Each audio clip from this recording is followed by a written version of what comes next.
Guðni T. forseti okkar Íslendinga, þú ert gulur og blár í dag.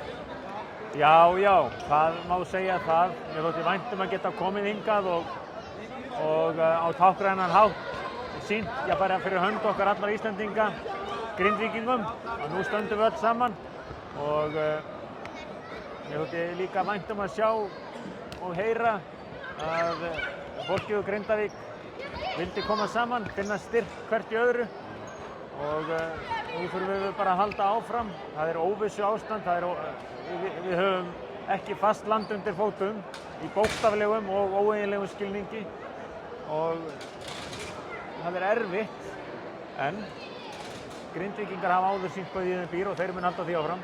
En á bara svona degi, á svona stundu, þá er rosalega gott fyrir okkur að geta komið saman að þeim. Ég finnst það og ég fann það á fólki hérna og þar fyrir utan er nú bara, held ég, gott að finna einhverja afþreyingu á þessu tagi.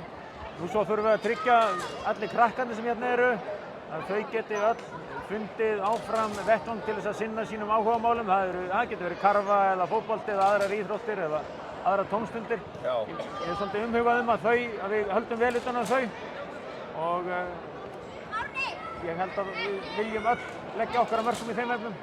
Er það bara þannig, ertu raun bara búinn að snúa baki við þínum mönnum í Álftanesi og bara orðið stundum að grinda ykkur? Ég segi bara í dag að við séum öll Grindvíkingar en Hamarsmenn hér og kvennalið Þórs sýndi líka hörkuleik og þetta hefði nú getað að fara í hvernig sem er en Grindvíkingarnir voru sterkari og þeir eru með hörkulegið og það er bara eitthvað við þetta lið Grindavík sem maður dáist að núna. Það er ekki sjálfsagt að menn komi bara og nánast eins og ég segi, láti eins og ekkert af því skorist og þannig ég er fullur aðdáunar bæði sem sagt gagnvart körfuboltaliðinu og líka dáist ég óendanlega að Grindvíkingum sjálfum.